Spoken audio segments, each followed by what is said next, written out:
So today we have Jim Connolly, organizational behaviorist, and we're going to talk about organizations behaving badly, right? Which keeps me very gainfully employed. Yeah, or how to fix it. So so everybody knows, we've used you for a myriad of things. One of them, which is just hiring good people. Yep. And so I thought this would be interesting to sit down and talk about because, first of all, it interests me a lot. Sure. I could probably quit this job today and get into what you're doing tomorrow and be happy with it. Hey, cool. And the reason is because as a leader of a company, I've had to somehow magically learn what's wrong with people and what's right with people and hire the good ones, right? Yeah, how they're wired. Yep, figure out how they're wired. The thing that strikes me is very interesting is that a lot of the behavior is, like you said, it's hardwired, and a lot of it is just going to be what it's going to be. Right. Right? Right. So the thing that I think we should talk about is, number one, why is it that people are the way they are? Okay. And two is, why is it organizations are the way they are? Because people are the way they are, right? Yeah. It's a lot of the way they are. But, I think that the thing that interests me the most is that you get involved in a lot of interviewing, and you can tell or predictive behavior. Right. Right. Right. Where I can't in some instances. Sure. So without mentioning names, and we did interview a couple of different people, and I was like, oh, I love that person. And you're like, no, you don't. No, you don't. Yeah, you might now, but you won't later. Yeah. And I generally tend to love everybody equally. But if somebody is productive and somebody's a hard worker and somebody will take the bull by the horns, I'm really attracted to that kind of person. Sure. And I tend to overlook the facade that they may or may not have in order to project that image. And that's where you come in. Right. Is that you're the kind of guy that's like, yeah, that looks good, but that sheep's got different clothing on than you think. Yeah. So I just want to talk about, that whole process. Sure. And, I think the first time you were here, we kind of got into a little bit of the history of organizational behavior, and the thing that I found interesting was that it kind of started around here. A great part of it did, right? Yeah. And there's this thing called the Hawthorne effect. Right. That basically means people behave differently when they know they're being watched. Absolutely. Right? Yes. Yes. And so, like, my kids have the Hawthorne effect, I'm sure. But that was the Western Electric Hawthorne Woods study. Right. And Western Electric brought in a series of people or did some studies to find out how they can make their company more productive. Right. Yes. And from what I remember, what they found out was they spent a lot of money on organizing the plant, and they made some different changes. They spent money on that. But what they found was the thing that people really valued was how they were their day-to-day interaction with their superiors. Yes. And the people that they work with. That made them more productive than a really nice... Then moving the workstation, left or right, or So after reading that, I decided not to remodel. Ah, yeah. So, saved yourself a whole lot of money. Yeah. Perfect. So I don't know. Well, let's just get into, like, first of all, I want to know, and I think everybody else would know, how does a young man of 14 years old wind up an older man that's basically a psychologist? How does that process begin and kind of transform? Sure. So I'll tell two quick stories, because it really is two stories that give the kind of foundation about how I got into this line of work. The first one is at the age of 6. I remember vividly having this thought. We used to go to my grandmother's house every Sunday afternoon because attendance was required at Grandma's house. She had a dining room table that I think sat 16 people. and I have 15 cousins, and it was mayhem. I mean, Sunday afternoons at Grandma's was just mayhem. Our house, myself and my two younger sisters, I don't know, it was a quieter house. We never had mayhem like that. You know, it just wasn't allowed. It was, you know, so Grandma's house, mayhem. So I'm 6 years old. I'm in the mayhem, and I would from time to time get overwhelmed with the mayhem. It's just too much, you know, A lot of chaos. stimulation. A lot of. So I would wander off. Today they would call it self-soothing.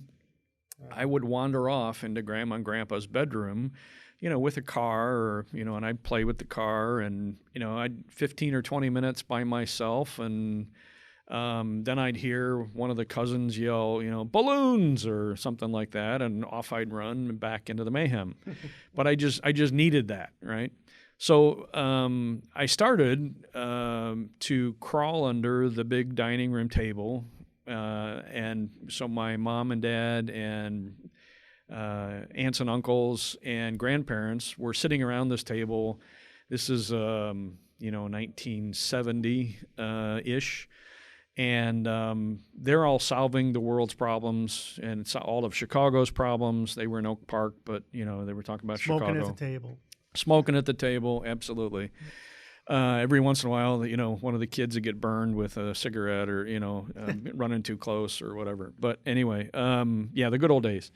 So I would crawl under the table, and that's where I would kind of do my quiet time and play with the car and that kind of stuff. I probably heard stuff I shouldn't have heard.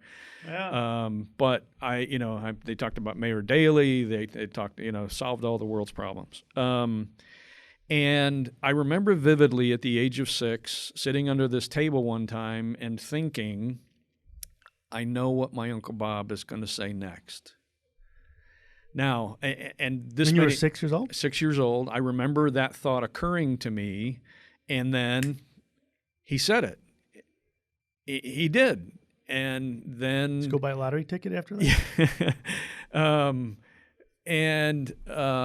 Now it probably had more to do with cadence and with, you know, communication, and as soon as somebody says something, my Uncle Bob's going to make some sarcastic comment about this or that, or, you know, so that's probably what it was. But I noticed this pattern, and when I said to myself, I know what he's going to say next, and he did, that light bulb went on for me, and it was like, wow, this is cool.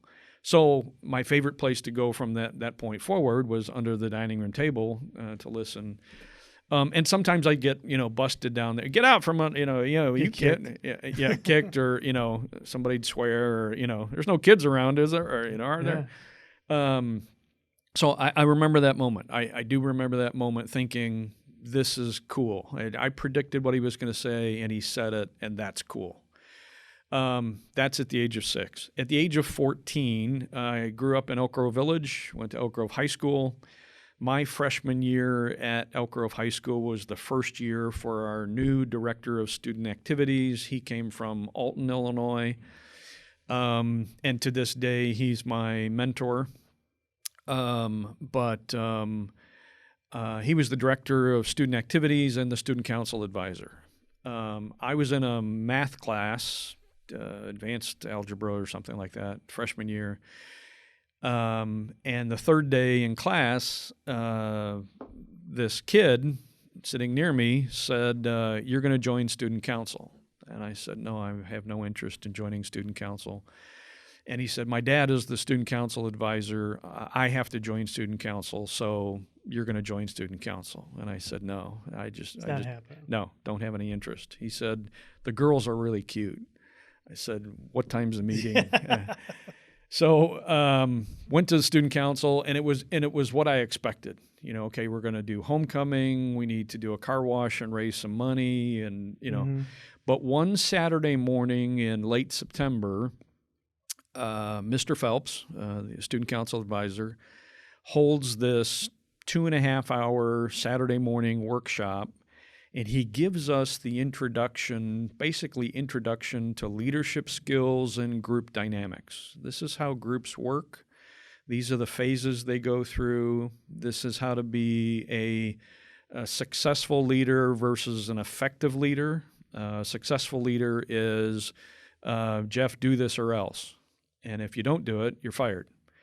So if I say do this or else and you do it, then I'm a successful leader. I can pat myself on the back and I go home and, effective leadership is different. Effective leadership is about influence, right? Hey, Jeff, it's really important that we land this client, and so I need you on board to, help with the business development piece, and you're good at that.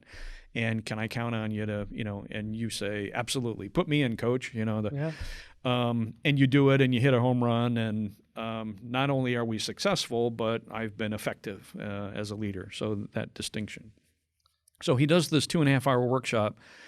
And I was hooked. I was absolutely hooked. So this was freshman year? Freshman year, yeah. So September, my freshman year. Early freshman year. Yeah.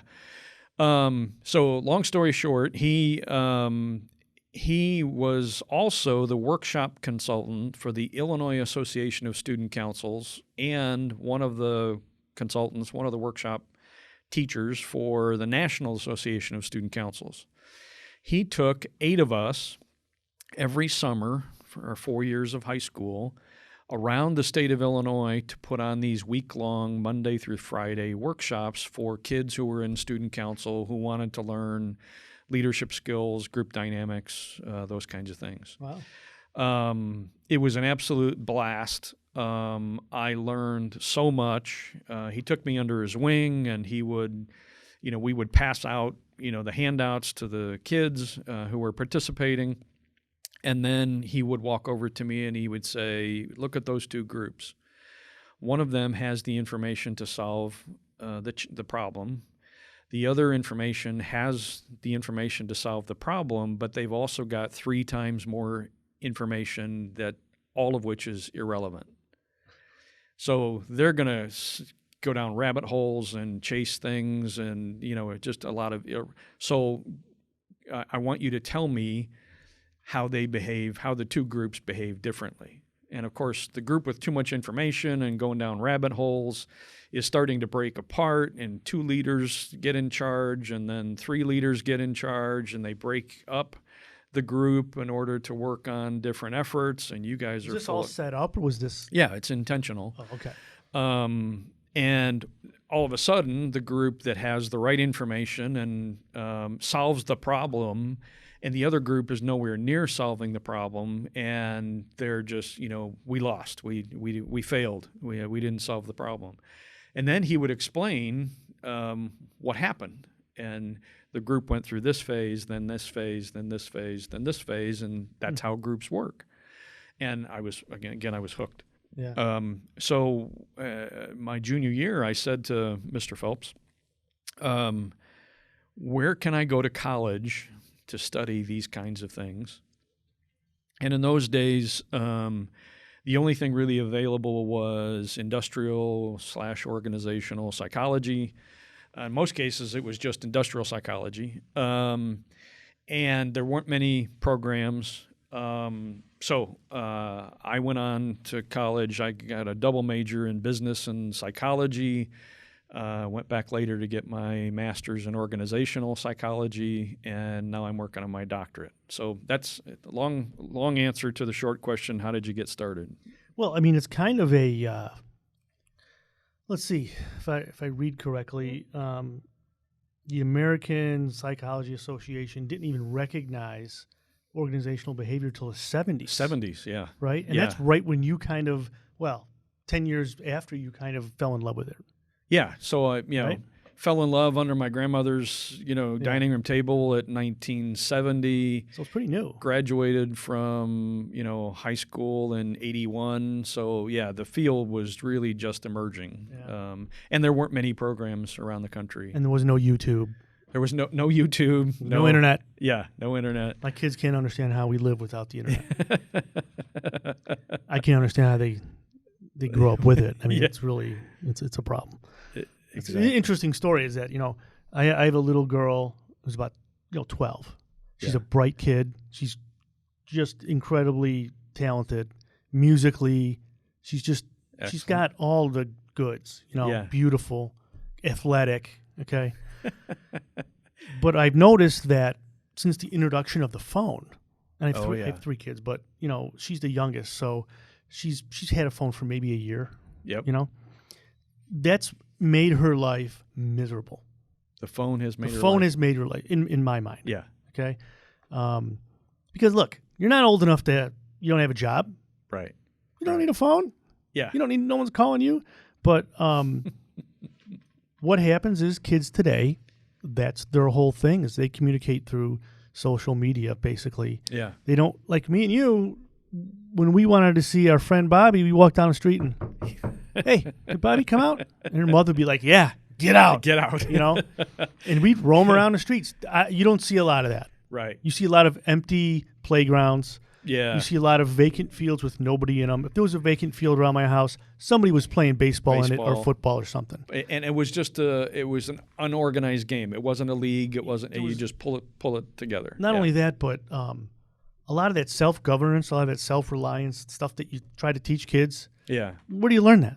You learn that by being unsupervised, getting into an argument, figuring it out. No one goes home. And you just keep playing. Yeah. Where now, if the kids get in an argument, I think that they don't have the same coping skills to be like, it's not that personal a thing. I made an out, so what? He thinks I'm out. I don't think I'm out. He's an idiot. I'll keep playing. I don't care. Yeah. But it's a different mindset. And I think that, that has a lot to do with, how the kids are coming up now. Is that I've noticed this. When the phone was removed from her life, brand new kid, happy. Ah. Okay. Okay. And interesting. I think that they just need to learn how to deal with it, and they need to learn who and what is important. And a lot of it is our fault as parents and in general society. It's always our fault. We place a premium on certain things, and they see it, or we're impressed by it, and they see it. So to them, they're like, "Yeah, I'm impressed by it." Yeah. And one of the things I think that I was thinking about when you were talking was.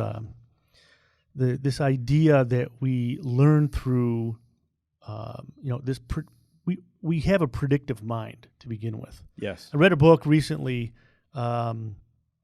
where the crux of the book really states that, I think it was it's a book on happiness or something like that. But it was one of my best friends gave it to me to read. He's trying to give it to his whole school district to read. Oh, wow. And it's not like The Art of Happiness or something like that. I'll get the name of it right. But one of the presuppositions of the book is that there's this thing called the Tetris effect, which, he says, you're playing Tetris for 3 or 4 hours and you leave your basement and you go walking out and all you see is blocks and shapes. And one of the things he says, I tried to see in my mind if that car would fit into that space if it just turned vertically. And it's like, his point was there's this, your brain tries to predict things that will happen by a pattern of behavior that you've learned. Yes. And that's what happened to you under the table. Exactly. And somehow you worked it out. It's a natural law, I guess. But the book tries to make the point that happiness is the same thing, and sadness is the same thing, and bad behavior is the same thing. It's a predictive pattern that you just keep repeating, just like the Tetris effect was. And the problem is that these people get into these negative feedback loops where they're stuck in it. And they're stuck because it's a habit. It's a negative habit. It's a negative habit, but it's a habit. So what you're looking for in your line of work is positive habits, right? Habits that that produce. We talked a little bit about. Maybe we should bring that up. Is the whole dopamine issue? That's the drug of choice for psychologists, I guess. And I'm looking for a dopamine user, an addict, for the right reasons. Yeah. For the right traits, for the right factors. Yeah, so, absolutely. So, if somebody gets, you could probably explain it, but if somebody gets dopamine from knitting, I don't want them working for me. Right. But not a lot of knitting going on. not a around whole here. lot. But if somebody gets it by organizing 15 different subs to create a critical path to successfully completing a job, that's my guy. Yeah, Right. exactly. So that's the trick. So, and remember that habits are behavior. So let's back up and look at what creates behavior. And that's where we get into the dopamine and the what are called talent themes. Mm-hmm. So lots of companies in their interview processes use hundreds of different factors for different reasons because this is a test or an assessment that we bought that we use in every case, and I'm looking for an assessment that I can use that actually is highly predictive of on-the-job performance. I haven't found one yet. Now, my dad had figured that out. He said it was a belt. Yeah, it was a belt. Yeah. Yeah. It was highly effective. Yeah, Highly effective in certain situations. yeah, exactly. So there is no good assessment, in my opinion. There is no good assessment out there that you can hand to a prospective employee and say, take this, and this will tell us whether you're the perfect employee or not. There's nothing. Nothing. Most of them are personality based, or they're communication style based, and lots of other factors. And even when you look at a resume, what's on a resume? It's knowledge, experience, how long they've been at this job, how long is there progression, are there gaps in the resume?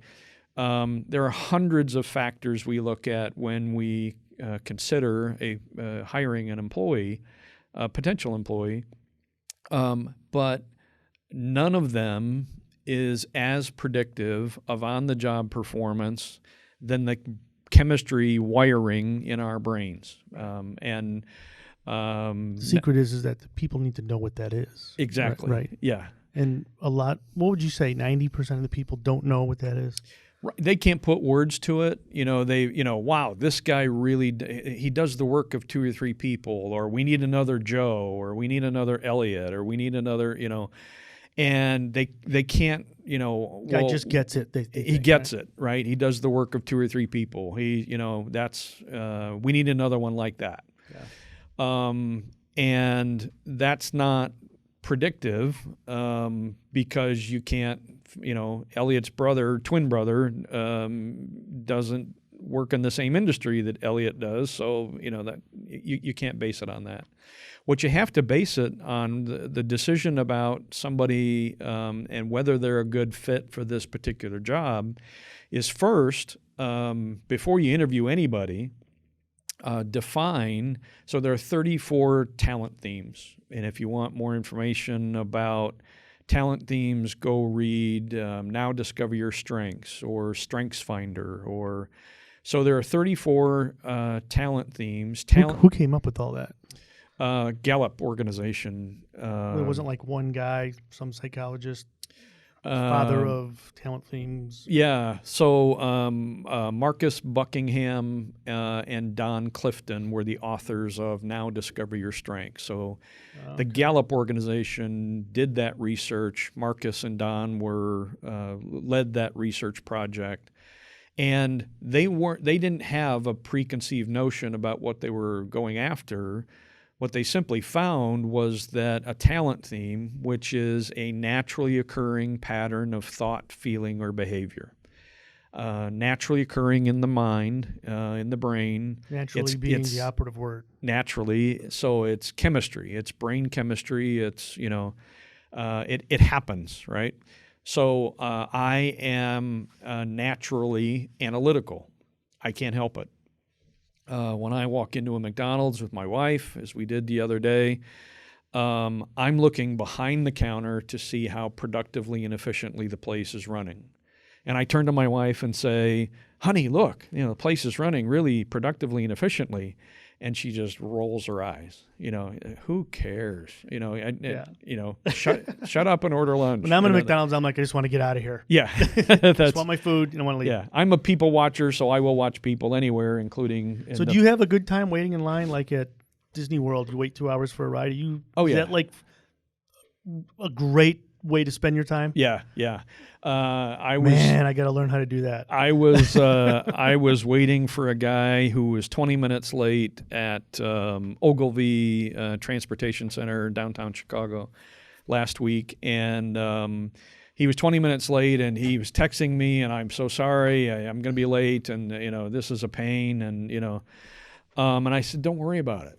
And there's a lot of people here to watch. Well, yeah, when he walked up, he said, I'm so sorry. I said, I got to do what I love to do. I've been watching people for 20 minutes, and I've had a blast. So when you're doing that, yeah, are you just like overachiever, underachiever, hates her father, daddy issues? I mean, are you just labeling everybody? Well, not labeling, but looking for clues, right? And one instance, if the wife glares at the husband, that's one instance. Now, I don't draw conclusions based on one instance. What I'm looking for is a pattern. Yeah. You're practicing identifying patterns. Exactly. Which is just no different than somebody who in the construction industry is out on a job site thinking that assembly is just not going to hold up over time. You're right. Yeah. They're cataloging things for future reference. Yeah. They're practicing. They're backing up the wiring that's already there, but making that connection even stronger by repetition. Reinforcing it, right? Reinforcing it, yeah. Which is why the phone is so bad for kids, because it does a good job at reinforcing everything over and over and over again. The repetition is there. And if it's a negative thing, creates a habit. It creates a habit, right? Yeah. And so the secret, I guess, would be to find out the opposite of a bad habit, a good habit, and try to recreate that. So what's interesting about the 34 talent themes is that none of them is good or bad. So they just are. They just are, right? And it's brain chemistry. From the way that the chemistry works is that from before we're born until about the age of 3, the brain connects or creates 100 billion with a B potential connections. Mm. Well, that's a lot of connections to maintain for the brain, and it's consuming a lot of energy. So between the age of 3 and the age of 16, half of that network is killed off. Where does it go? It just reabsorbed back into the brain and to the body, and the issue is that the part that's kept are the parts, the connections, the brain connections that we actually start to use, and then start to use more and more and more and more. So we all potentially have 34 talent themes, but we have a top 5. Mm. Are the top 5 talent themes for a person indicate how they're wired. And remember, a talent theme is a naturally occurring pattern of thought, feeling, or behavior. So I use the example about me being analytical, right? I think you coached kids in Little League or in soccer and sports, and So that talent theme is called developer. That person likes to help others, employees, kids on the soccer field, whatever, make progress, get better, learn skills. There's dopamine release when you do it. Exactly. You enjoy doing that. Is that just a byproduct of doing your talent theme, or is it what causes you to do it? No, it's the result. So you do the activity, you coach the kids, and the brain releases dopamine as a result of you coaching, which is the brain's way of telling you, you're good at this, keep doing it. Right, so your brain is smarter than you are.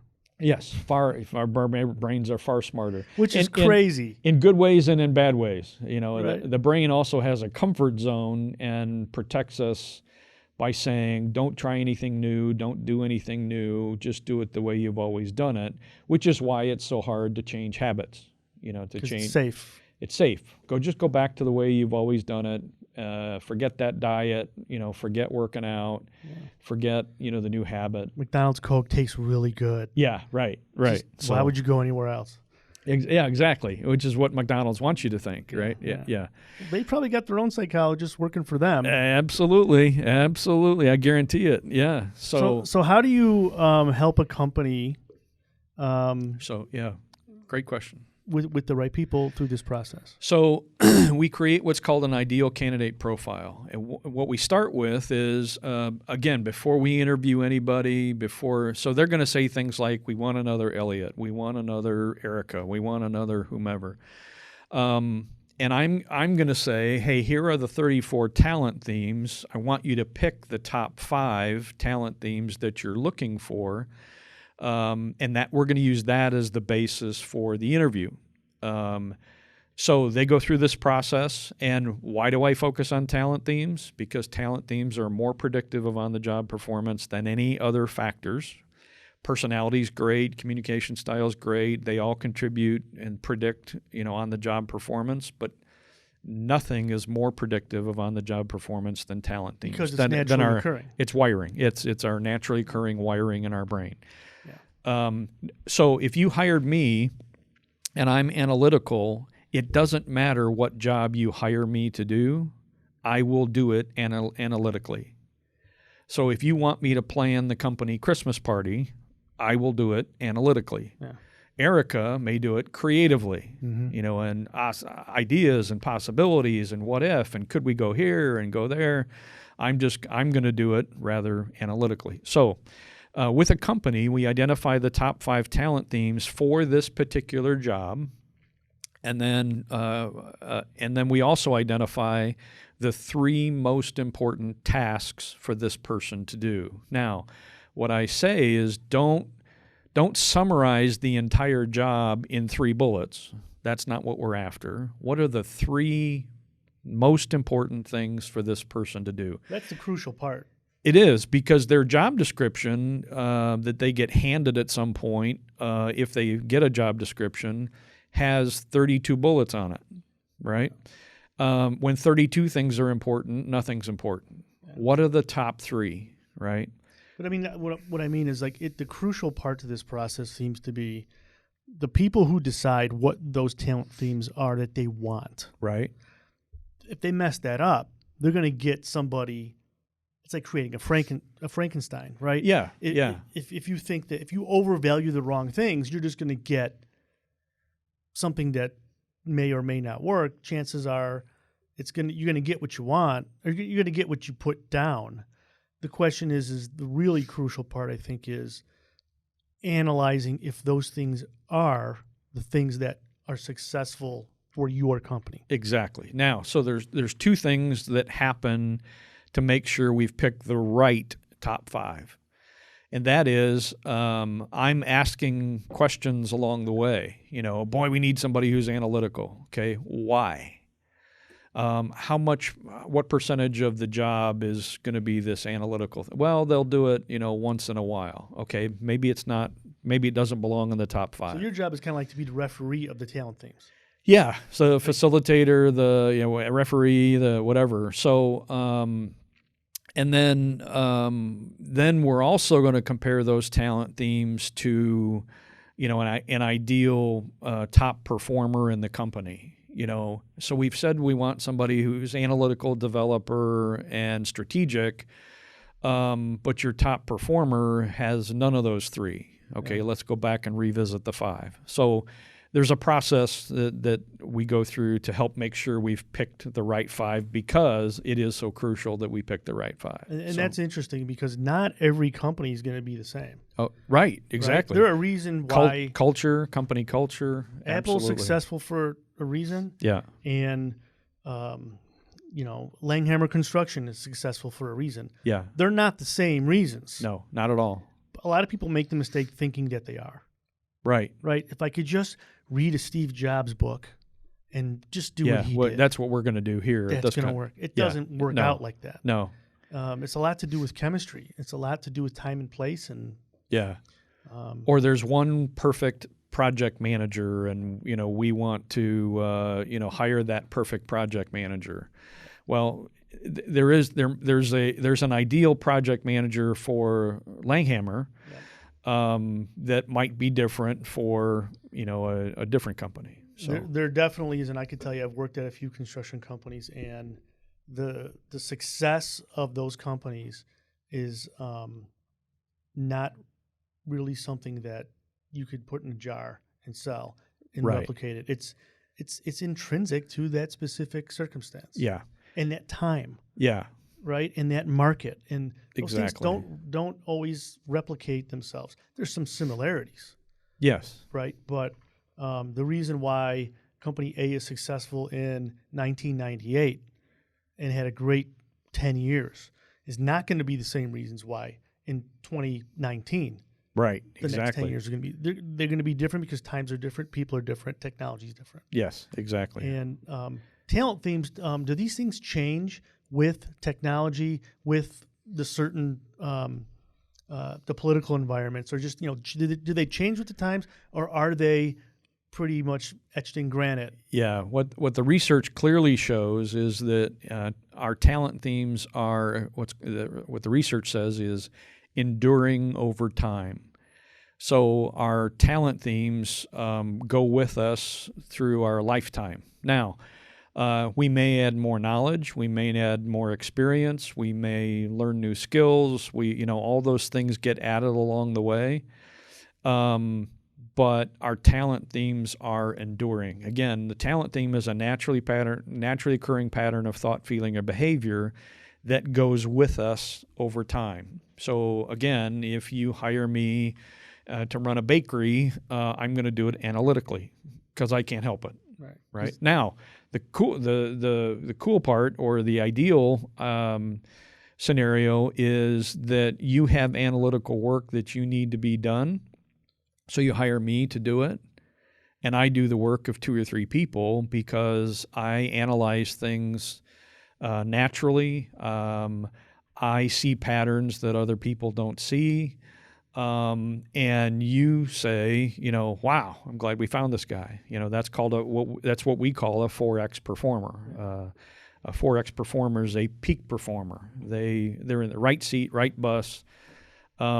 And they're using their naturally occurring skills, naturally occurring pattern of thought, feeling, or behavior to do the work. Yeah, I mean, I think one of the things that's so nice about this idea is the word natural.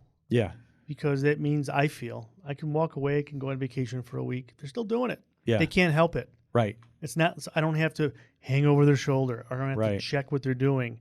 If you find something like that, you just know that they can't help but do it. You could pretty much rely on that. That's going to happen whether you're there or not. Yeah, and that's how management philosophy has evolved over the last 30 or 40 years.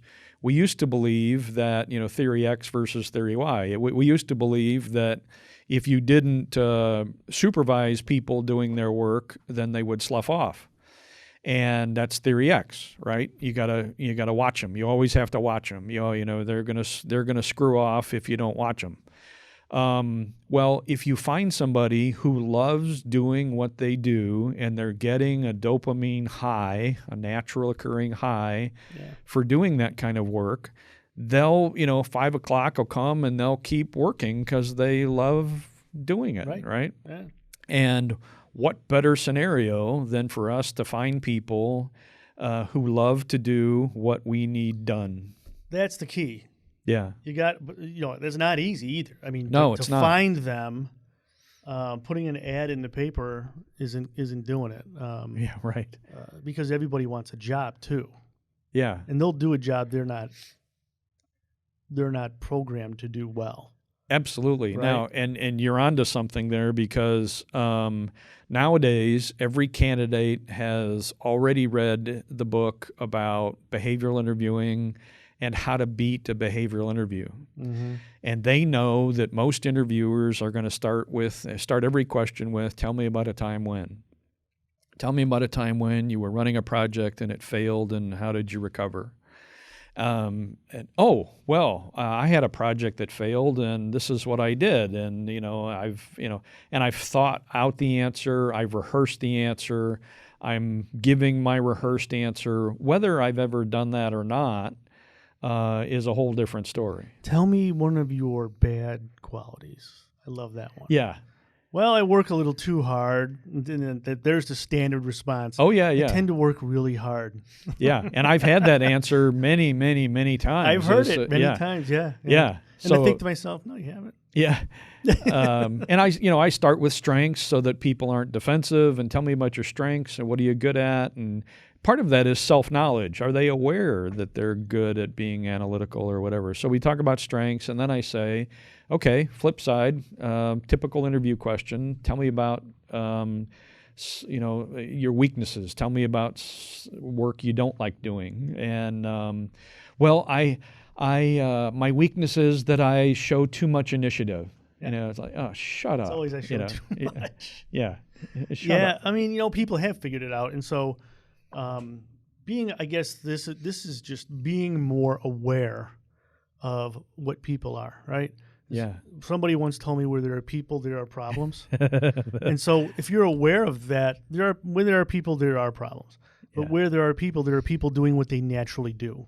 Right. Is more important.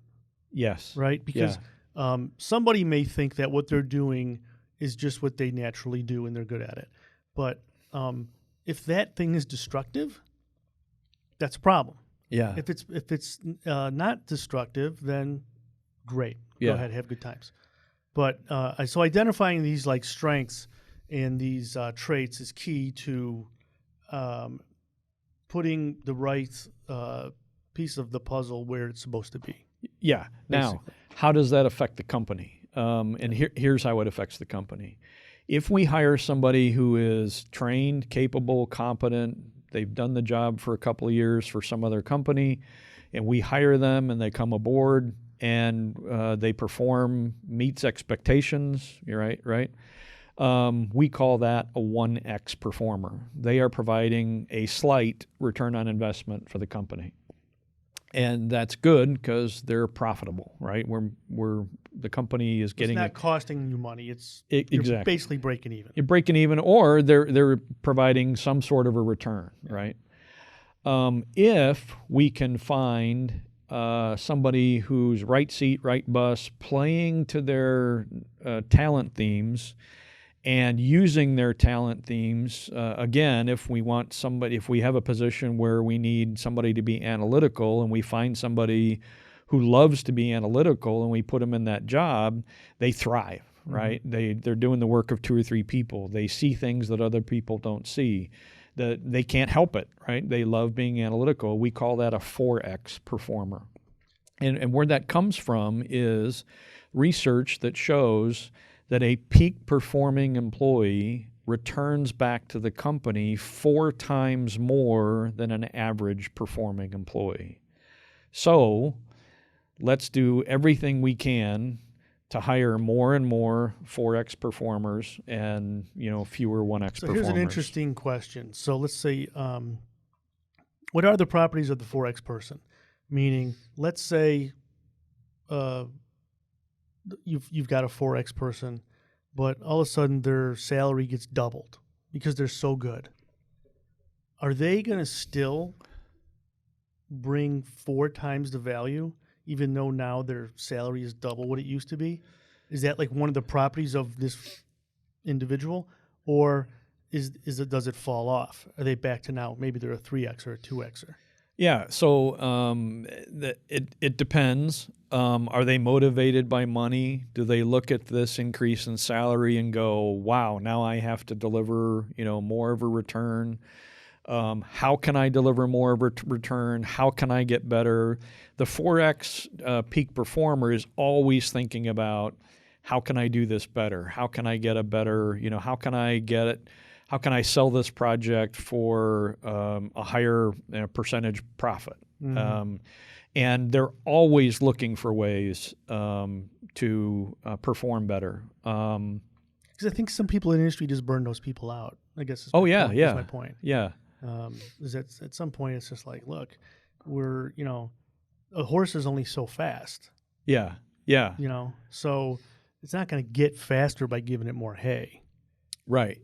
But, I mean, that's kind of the theory. I think that in corporate America, what they do is you find the fast horse and you just ride it into the ground. A lot of companies. Exactly. And then this person eventually becomes either burned out or they start looking for a job elsewhere or they become a 1Xer, right? Exactly. They slide back through the model, right? We back from 4X to 3X to 2X to 1X, and they slide backwards through the model. And eventually, I mean, there's negative X, right? There's a negative 1X, there's a negative 2X. But the secret is that if you know enough about that to prevent that from happening. Exactly. Both from a leadership point of view, using effective leadership instead of successful leadership. You take a peak performer, and if you micromanage a peak performer, they'll be gone in a heartbeat. So that's one of the things that will take a 4X and turn them into a 2Xer. Absolutely. Right? Yeah. Is what else is there? There's micromanagement. Is there anything else that will do that? Treating them with disrespect, or get out of my office, shut up, go back to work. I'm not going to answer that question again, or I don't care about your ideas. Stop giving me ideas. I know I've been doing this longer than you've been alive, so by God, just shut up and go back to work. Yeah. That will demotivate, right? A peak performer who says, "Look, I can do this down the street for more money." And that recruiter that keeps calling me, I'm going to answer the phone this time, and we're going to have a conversation. Yeah. So recruiters, that's another thing. They're not interested in this type of approach at all. No, unfortunately, they're not. They're just interested in the transaction. Yeah, and here's why, and part of it's in their defense. So it's not that I hate recruiters. And a lot of them are good people, want to take care of their family. They want to do the right thing. They're also doing what they naturally do. But their business model is set up incorrectly. The contingency recruiter has to place somebody at your company in order to get any income whatsoever, right? Really, they're all on commission? No, they may have a salary but in order for their company to get a fee, in order for them to get some commission, they have to place somebody at your company. So they find 4 or 5, 6 candidates, and they say, how about this one? How about this one? How about this one? Hoping, now they're presenting the candidate in the best possible light because they want you to hire them. Not because, they're lying to you, not because they're bad people, not because, right. But in order for them to get paid, the business model is highly dysfunctional. They have to throw stuff at the wall until something sticks.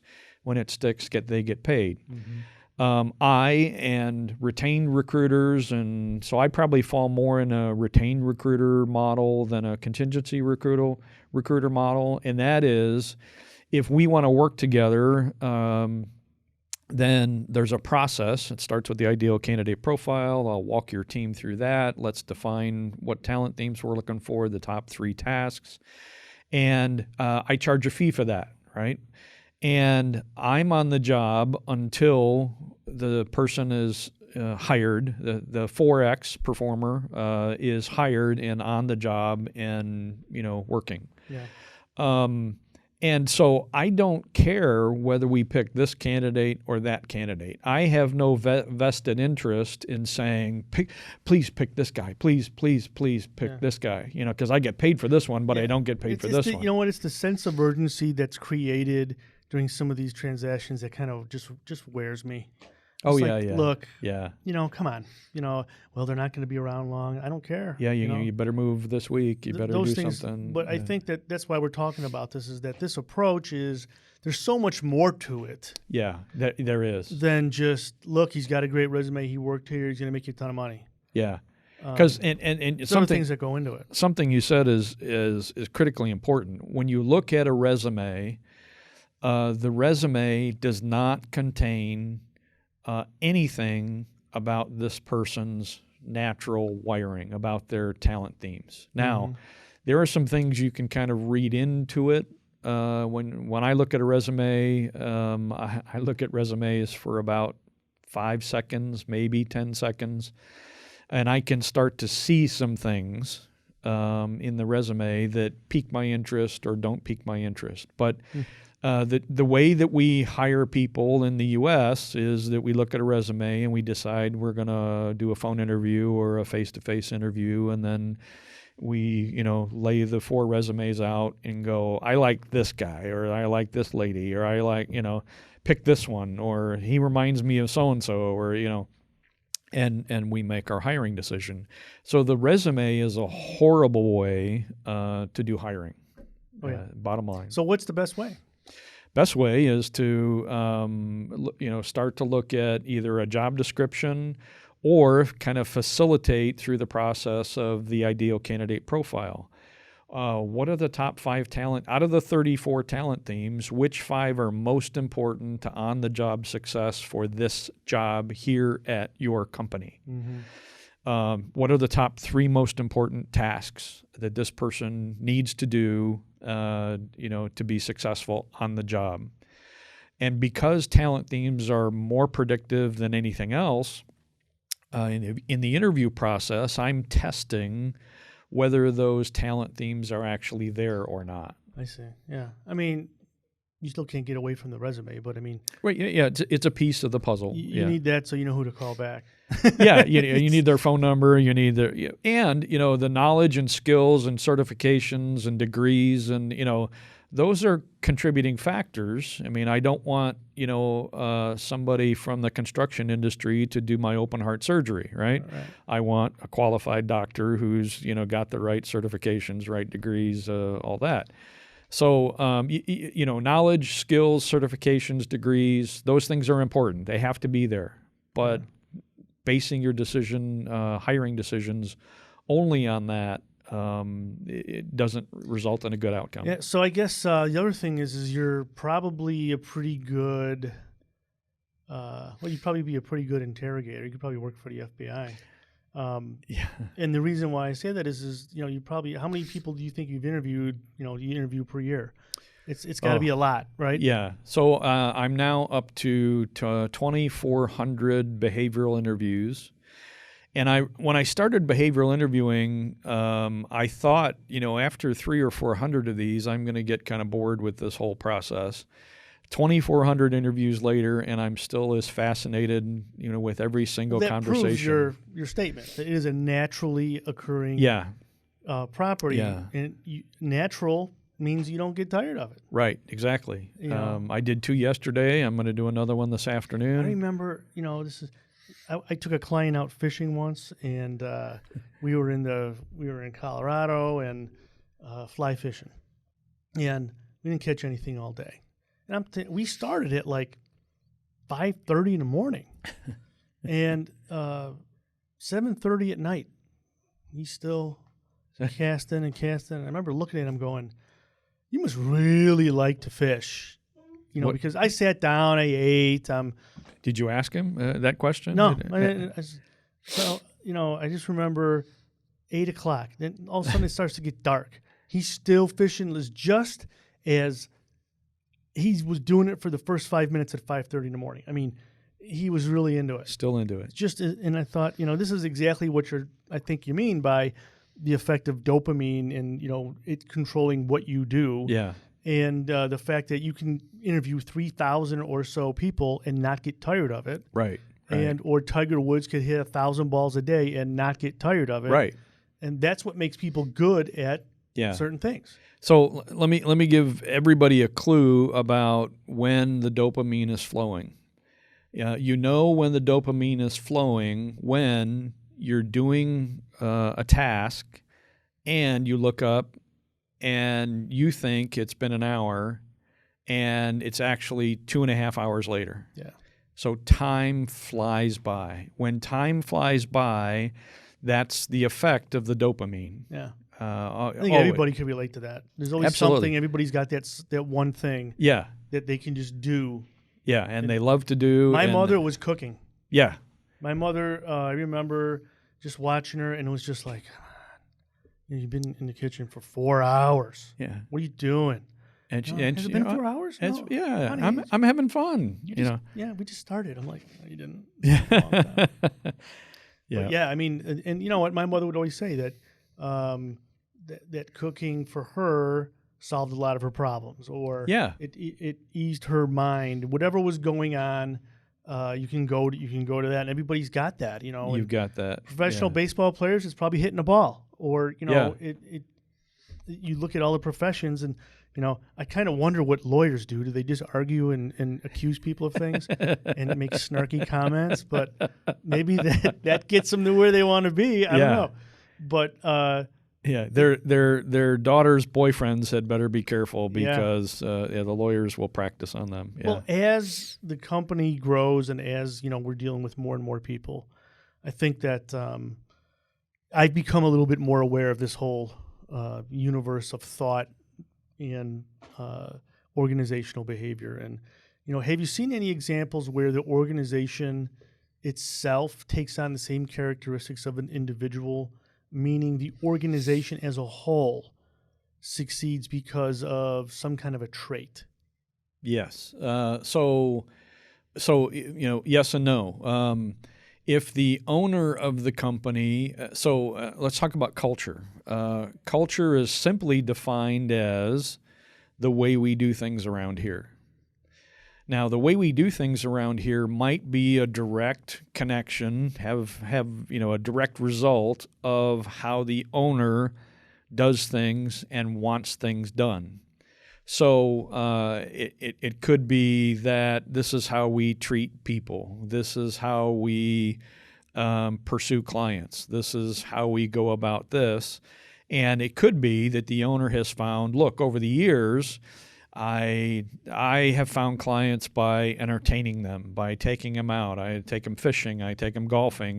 We go out to dinner. We do it with our wives, and we do it or don't do it with our wives, or and this is how we are going to, find clients here at the company based on the culture of, the owner. Can a salesperson in a company affect, the overall culture of the company? Yeah, over time, that could be possible. Yeah. Well, I mean, you got guys like Steve Jobs, with Apple. They, from the outside, from my perspective, it seems to be, as a collective organization, they seem to be really happy with the fact that they're innovative. Yes. Like every single one of them. Yes. And so, you always see these Apple launch events where they're all in this auditorium and they're all, but innovation to them is what drives their dopamine kick, right? Yeah. They're not really. I don't even know if it's being analytical. I think for them, it's a. What would you say Apple's as a collective talent theme is? Yeah, so it has to do with innovation, thinking outside the box. Ideation is one of the talent themes. I love the arranger talent theme, which is taking things that are kind of not related to one another and maybe combining them together. Yeah, it's like a designer would, designer cares a lot about that. Like, taking things that don't normally fit together and putting them together and like, wow, that really works well together. Yeah, it doesn't sound like it's going to work well together, but then you see it, and you go, wow. I see that a lot with architects. I'll look at the drawings and go, this is garbage. How do you make this work? And you come out there and look at it like, wow. That looks sharp. Yeah, it really is cool. Yeah. Cost a lot more than you thought it would, didn't it? But I mean, they're not, their talent, some of those talent themes that are driven to create something that is completely unique. Yeah. They may also, the downside is that they're missing what it costs, what the real repercussions are. They sacrifice that because, no, this looks really cool. Yeah. And I think that everybody has got a part of that where, maybe that's the knock on architects, because I went to school for architecture. I'm an architect. I feel like, but I feel like I'm more of a builder than a designer. Sure. Like when I was at architecture school, we had three majors to choose from. It was building technology, design, and structures. Okay. And so I was a building tech guy. I was a nuts and bolts. Okay. I'd like this way to see things went together. When I was 6 years old, I took my television apart because I wanted to get to the people. Yeah, who were in the and box. I remember that specifically where You know, I remember taking off the tubes Yeah. and going, "There's nobody in there." Put it down. But I remember my dad walking in just flabbergasted. Oh yeah. Yeah. Yeah. And he was just like, "You're gonna put it all back?" And I was like, "No problem." Yeah. And And you did. I put it back together. But and I had a very, you know, that was one of the instances when I look back at my life, go, yeah, 4 hours flew by in about 2 minutes. Yeah. Exactly. And felt like 2 minutes. it felt like 2 minutes. But the building it, you know, and I got the same feeling when I was in architecture school, because a design studio is 4 hours. Yeah. And you think, oh my God, what am I going to do for 4 hours? Yeah. Or, oh my God. yeah, well, you know, we didn't have CAD. Right. We all drew it. It was all drawn by hand. Yeah.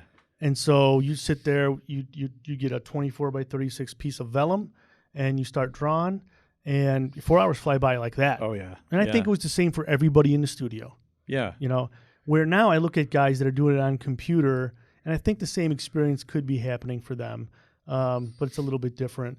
I don't understand how somebody could code for 8 hours a day. Yeah. That to me is like kind of like tuck pointing. So You go brain dead. right. You know, it's just over and over and over again. So let's talk about the distinction between, you know, dopamine and the anti-dopamine. You know, so dopamine is this chemical release of a drug, right, that encourages the naturally occurring pattern of thought, feeling, or behavior.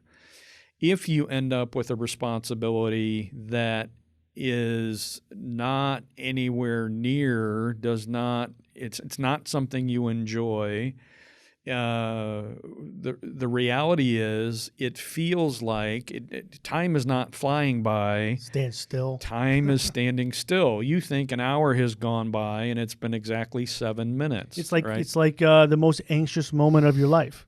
It's like having a panic attack or having something where you just can't wait to get out. A very awkward conversation with you know, a friend. You're just like, I can't wait to get out of here. Yeah, and for the best description I've heard of it is that, you know, so we're either time is flying by, or it feels like absolute drudgery. And that's a different chemical altogether. Well, it's actually the dopamine withdrawal. It's the lack of dopamine, and our body gets high on dopamine, and we get addicted to dopamine. When we do things that don't feed dopamine, we are actually having withdrawal symptoms. Really? It's a withdrawal symptom? It's a withdrawal symptom, because what the body is saying is, hey, go back and do that thing where you got that natural high. You know, you're good at that. Keep doing that. This, you know, so for me, you know, entering travel receipts in my computer, in my expense report, I would rather be beaten with a stick than to have to do that. If I was a data entry person all day long, I'd get fired. I would, you know, walk away from my desk. I would, you know, I'd get fired quickly because I have no patience for that. I don't enjoy that. Well, I mean, there's some a reason people love it. There's a reason why you'll see, let's put it this way. I've noticed that extroverted people are people that I can count on to be at all the introverted people's desks, pissing them off. Yeah. Exactly. Right? Exactly. And so, you know, they want to get up and they want to move around, and, you know, they don't like just sitting there. So what happens when you've got somebody that's in a job where it's very important for them to be extroverted and be comfortable in social situations, but they're just not. Right. So, you know, should they just quit? So it usually happens for one of two reasons. One is the boss said, hey, you're a great salesperson. We're going to promote you to be sales manager. Now you're going to manage all these other salespeople, right? And what we're doing, in effect, is taking that person out of their 4X dopamine job, and we're putting them potentially in drudgery, because I hate managing people. They whine and they complain and they're high maintenance and needy and And that's what we do, though, right? And that's what we do because corporate America, promotes. and employees want to be promoted, and corporate America needs, okay, the sales manager quit. Hey, you're a good salesperson, so you'll make a good sales manager. No, not automatically. No. So we're moving people into jobs where they're not playing to their strengths anymore, where they're doing drudgery, right? So it could be that we put people in these positions where they're not contributing nearly as much as they used to, and they're going through drudgery, and pretty soon they'll be looking for a job. And that's right? why you could have the head of NASA to be a guy who's got no scientific ability at all. Right. Because he's about, the head of NASA is about strategy and politics and, a couple other things that he has to do things exceptionally well at. Could he, program the rocket to do this or that? No, he has not the slightest idea about how to do that. Right. But and a very good coach doesn't have to be a very good athlete. Exactly. Yeah. Yeah. And some people naturally think that, no, you've never even played the game. Right. You can't be that head person. No, the reality of it is there can be instances where people have both. And correct. That's a great combination. It is a great combination. It's rare, but it's a great rare. combination. But in general, as a person who studied this, how often does that really show itself? How often does it really happen? It's pretty rare, and the simplest explanation is that left brain, right brain, right? So we tend to be stronger on one side of our brain, and those kinds of activities kind of are grouped together. Mm-hmm. So I am, analytical, and I'm sequential, and I don't talk when I despise cocktail parties and small talk and things of no consequence. Networking events, and that they bore me to tears, and I would, I'll do anything to get out of those things because I'm on the side of my brain that likes to do analytical stuff and sequential and orderly, and there's a process, and my daughter. So the antidote for you, right, would be go to if you say to yourself, well, I got to commit to going to these social events, right. Once you're there, to find something analytical about it to obsess over, or to be more of yourself in the situation where you don't like, and then all of a sudden you may like being there. Right. Well, maybe. Yeah. I think maybe that's just a survival tactic. I may tolerate it, right? I may get through it. Now, what I'll do is find hopefully a friend of mine who loves being there and who's never met a stranger and who can walk up to anybody, and I'm going to follow him around, and he's going to say, hey, didn't I see what's your name? Didn't I see you 2 years ago at the conference in Indianapolis? And then, oh, yeah. By the way, this is Jim Connolly, And Jim, what do you do? Okay. People watch. I'm watching you, buddy. Yeah, right. That's what's going on. And you've got the traits that I don't know, buddy. Yeah, yeah. But, there's that's kind of what. And here's the funny part about being the president of the company, but also being a father, is that there's a lot of similarities there. So, you teach your kids that you want to do something that is valuable to society, and why? Because then somebody will pay you to do it. Yes. And I don't want to support you for the rest of your life, so start earning money. Yeah. Right. So the trick is to find that thing that you can do, that you can enjoy, and it'll make you, enough money to support yourself. Yeah. And so then my wife and I always have this discussion about, well, what if the kid's very artistic and wants to draw forever? I'm like, well, those people make a lot of money too. You just there are architects do that. Yeah. So do map makers. Yeah. I mean, it depends on what makes that person happy. You could find some. My dad always said, never chase money, you'll never catch it. Chase what you like to do, and money will follow. Yeah. Yeah. So that's along the same lines, I think, is that what we're talking about is the trick is for the people who are hiring people to identify what naturally reoccurs to them that they can use and is of value to them. And at the same time, the people who are looking for jobs is to do something that naturally occurs to you, or that you have the naturally occurring property that is valuable. Yeah. So look for, if you're applying for jobs, look for a job where you can play to your strengths, play to your talent themes, and time will fly by, and you'll see things like you'll see analytical. If I'm analytical, I see things that other people don't see. You're creating huge value for the company, and they will pay you for it. Yeah. So that's trick. It's trick. I mean, it's been well over an hour here. Time's flown by. Time has flown by. All the dopamine flying around here. But there's a lot more. I mean, we could probably talk about this for a few more hours. I could. Yeah, I know I could. But there's just not the time. So you know what? Maybe we'll do a follow-up. Be glad to.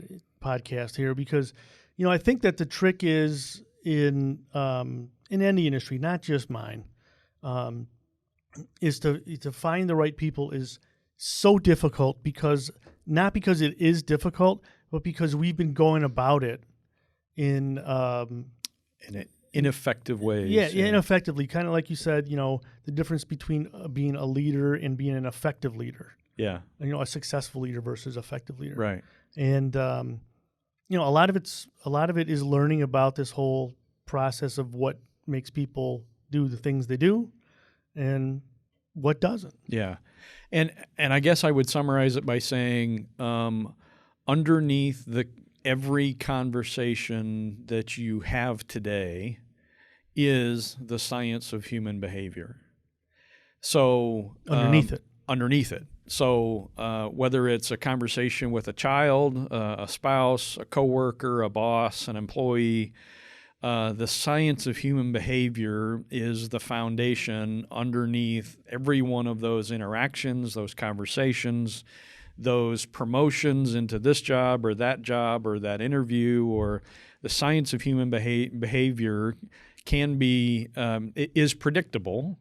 So we can study it and understand how it works. And then if we apply our understanding to our interviewing processes, our employee development processes, our leadership processes, the company and individually and collectively as a company, we end up with much better results. Yeah, that's good stuff. And we leave our competitors behind.